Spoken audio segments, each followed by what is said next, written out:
Conspiracy theories वे theories होती हैं जिनके सच होने का कोई ठोस सबूत नहीं होता।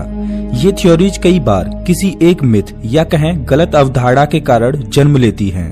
वैज्ञानिक इन कॉन्स्पिरेसी थ्योरीज को संदेह की नजरों से देखते हैं क्योंकि बहुत ही कम बार ये सच होती हैं। आज हम आपको उन कॉन्स्पिरेसी थ्योरीज के बारे में बताने जा रहे हैं जिनका सच्चाई से कोई लेना देना नहीं है। इंसान कभी चांद पर गए ही नहीं। 1969 से लेकर 1972 में अपोलो मिशन के तहत 12 एस्ट्रोनॉट्स चांद पर कदम रख चुके थे।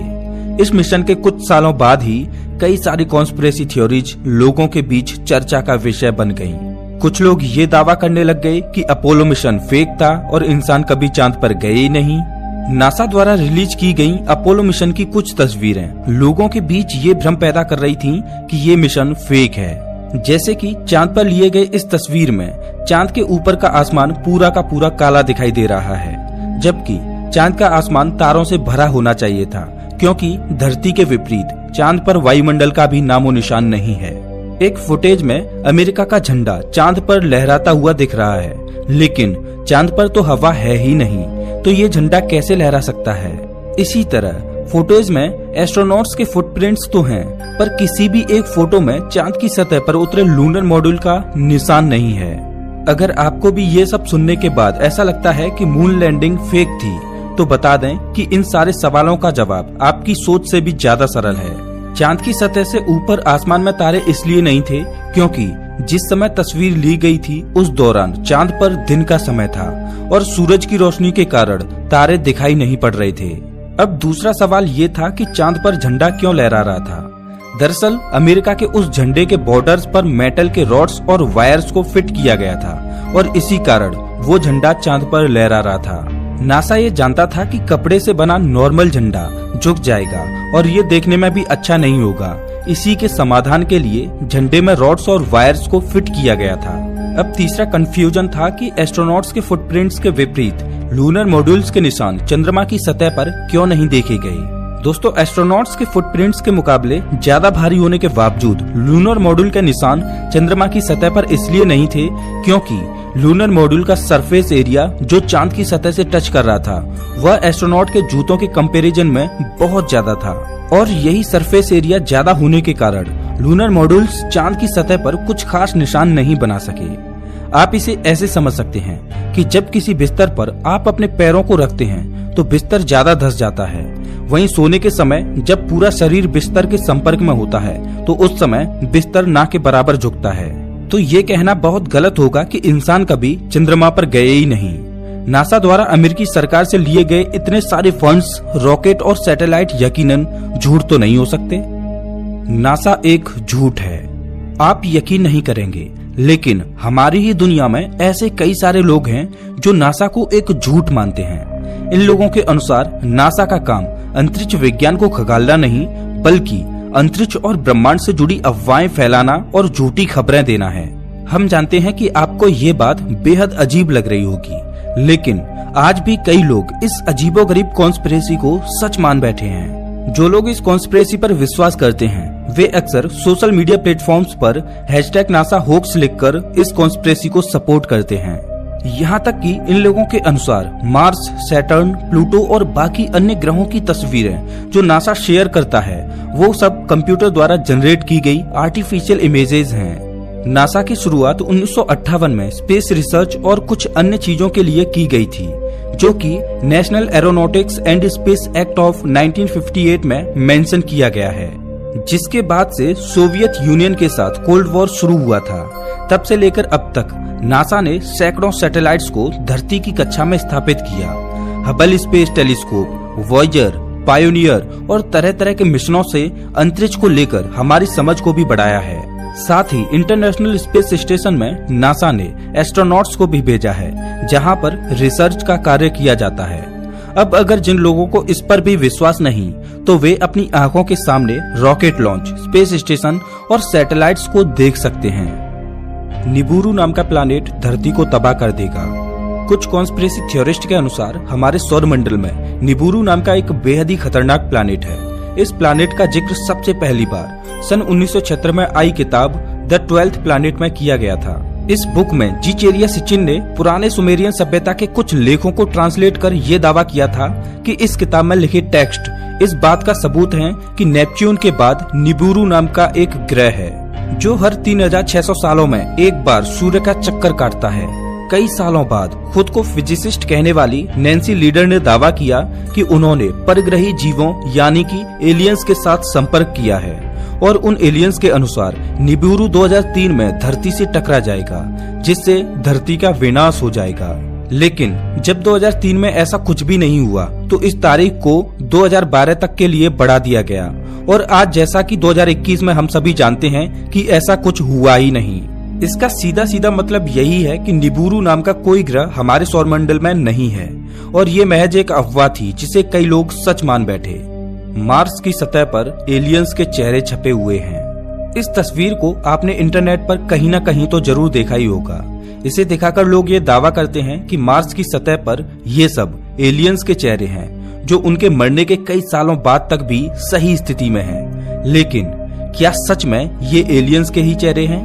इस तस्वीर को साल 1976 में नासा के वाइकिंग 1 स्पेसक्राफ्ट ने लिया था और इस इमेज के रिलीज होने के बाद ही लोगों ने ये दावा करना शुरू कर दिया कि ये एलियंस के चेहरों के शेष कंकाल हैं। लेकिन नासा के अनुसार ये एलियंस के चेहरे नहीं बल्कि पत्थरों और उनके शैडो से बनी कुछ आकृतियां हैं जो एलियंस के चेहरे जैसी दिखाई पड़ती हैं।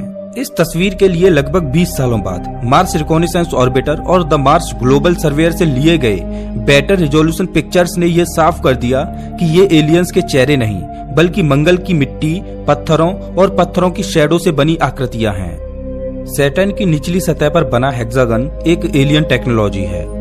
सैटर्न पर बना ये हेक्सागन सबसे पहली बार वॉयेजर स्पेसक्राफ्ट के द्वारा 1980 में देखा गया था। जब सैटर्न की ये फोटोज पब्लिकली डिस्प्ले हुई तो सभी चकित थे क्योंकि सृष्टि में बहुत ही कम बार हमें इतने सीधे लाइंस और पॉलीगन शेप के स्ट्रक्चर्स देखने को मिलते हैं। जब सैटर्न की ये स्ट्रेंज फुटेज वॉयेजर द्वारा भेजी गई तो कई सारी अजीबोगरीब थ्योरीज इस फीचर को एक्सप्लेन करने के लिए सामने आई, जिसमें से एक कॉन्स्पिरेसी थ्योरी के अनुसार सैटर्न पर यह हेक्सागोनल शेप एलियंस द्वारा निर्मित एक आर्टिफिशियल चीज है जिसे एक खास मकसद के साथ तैयार किया गया है। कुछ के अनुसार ये नरक का दरवाजा है, लेकिन असल में ऐसा कुछ नहीं है। सैटर्न पर बना ये हेक्सागोनल शेप आर्टिफिशियल नहीं बल्कि एक बेहद अजीब सा दिखने वाला हैरिकेन या कहें तूफान है जो कई सौ साल पहले से ही सैटर्न पर है। नासा ने इस अजीबोगरीब स्ट्रक्चर के बारे में और अधिक जानने के लिए इसके अराउंड कैसिनी स्पेसक्राफ्ट द्वारा कई फ्लाईबाइज भी कराए हैं। चांद हरे रंग का हो जाएगा। साल 2016 में एक अफवाह फैली कि कुछ प्लैनेट्स एक अलाइनमेंट को फॉर्म करेंगे और एक बेहद ही अजीब सा ग्लो चांद पर प्रकाशित होगा जिससे चांद हरे रंग का दिखेगा। कॉन्स्पिरेसी थ्योरिस्ट के अनुसार आखिरी बार ऐसा 1526 में हुआ था और माना जा रहा था कि ये घटना 2016 में 20 अप्रैल और 29 मई को होगी, लेकिन चांद का रंग कभी ऐसा हुआ ही नहीं। हालांकि ये संभव है कि लूनर एक्लिप्स के समय चांद हल्के लाल रंग का दिखाई दे क्योंकि इस दौरान धरती के सूर्यास्त के समय की छाया चांद पर पड़ती है जिससे एक लाल शैडो चांद पर पड़ती है और चांद हल्के लाल रंग का दिखाई देता है। लेकिन चांद कभी भी हरे रंग के साथ नहीं चमक सकता और कुछ हुआ भी ऐसा ही। एलियन स्पेसक्राफ्ट के कारण साइबेरिया में एक जोरदार धमाका हुआ था। ये बात है साल 2004 की। साइबेरिया में खोजबीन कर रहे रसिया के रिसर्चर ने दावा किया कि उन्होंने एक एक्स्ट्रा टेरेस्ट्रियल डिवाइस को खोज निकाला है उस जगह के नजदीक जहां पर रहस्यमय तुंगसुका धमाका हुआ था। वैज्ञानिक आज भी पूरे तरीके से नहीं जानते कि उस रहस्यमय तुंगसुका धमाके में क्या हुआ था, लेकिन उनके अनुसार सन 1908 में उसी जगह पर एक एस्ट्रॉइड या मीटियोरॉइड ने भारी तबाही मचाई थी। इस तुंगसुका इंसिडेंट ने करीब 100 स्क्वायर मील की दूरी तक के जंगलों को तबाह कर दिया था। इस घटना के कई दशकों बाद भी मीटियोरॉइड द्वारा मचाई गई ये भयंकर तबाही साफ साफ देखी जा सकती थी। 2004 के समय न्यूज रिपोर्टर्स ने दावा किया कि उस जगह पर एलियंस के सबूत मिले हैं, लेकिन असल में ऐसा कुछ नहीं था। बाद में पता चला कि रसिया से आए रिसर्चर्स का मकसद ही था वहां पर किसी न किसी तरह से एलियंस जैसी चीजों के मिलने की बात कहना, और न्यूज रिपोर्टर्स ने भी इस अफवाह को फैलाने में बढ़ चढ़कर अपना योगदान दिया। एक ऐसा एलियन अंतरिक्ष यान जो सूर्य से ईंधन ले रहा है। नासा के पास ऐसे कई सारे स्पेसक्राफ्ट्स हैं जो अंतरिक्ष के मौसमों पर अपनी नजर बनाए रखते हैं, खासकर सौर तूफानों के समय। 2012 में टेलीस्कोप के द्वारा ली गई इस इमेज में एक अजीब सा शैडो दिख रहा है जब ये तस्वीर दुनिया के सामने आई तो लोगों ने ये कहना शुरू कर दिया कि इस इमेज में दिख रहा ये शैडो एक एलियंस द्वारा निर्मित यान है जो सूर्य से अपने ईंधन की प्राप्ति कर रहा है। हालांकि बाद में नासा के वैज्ञानिकों ने बताया कि ये शैडो सूरज का ही एक फीचर है जिसे प्रोमिनेंस कहा जाता है, जिसमें सूर्य के वातावरण के मुकाबले ज्यादा घने और ठंडे प्लाज्मा होते हैं। वैज्ञानिक आज भी सूरज के इस अजीबोगरीब फीचर को जानने और समझने का प्रयास कर रहे हैं, लेकिन जाहिर तौर पर इस प्रोमिनेंस का एलियन से कोई लेना देना नहीं है। एक ऐसा तारा मौजूद है जो धरती की ओर कॉमेट्स की बौछार करता है। नेमेसिस नामक एक थ्योरी के अनुसार हमारे सौर मंडल के अंतिम छोर पर एक मरा हुआ तारा मौजूद है जिसका ऑर्बिटल मोशन ओर्ट क्लाउड में मौजूद कॉमेट्स के आसपास हलचल पैदा करता है। इस कॉन्स्पिरेसी थ्योरी की माने तो तारे का गुरुत्वाकर्षण बल वहां पर मौजूद कॉमेट्स को सौर मंडल के अंदर फेंक देता है। ये कॉमेट्स फिर धरती से टकराते हैं और इन कॉमेट्स के कारण हर 2.5 करोड़ सालों में धरती पर महाविनाश होता है। लेकिन साल 2011 में हुई एक स्टडी इस थ्योरी के आइडिया को नकारती है, क्योंकि इतिहास में कॉमेट्स धरती पर किसी एक समान अंतराल के बाद टकराते हुए नहीं देखे गए हैं।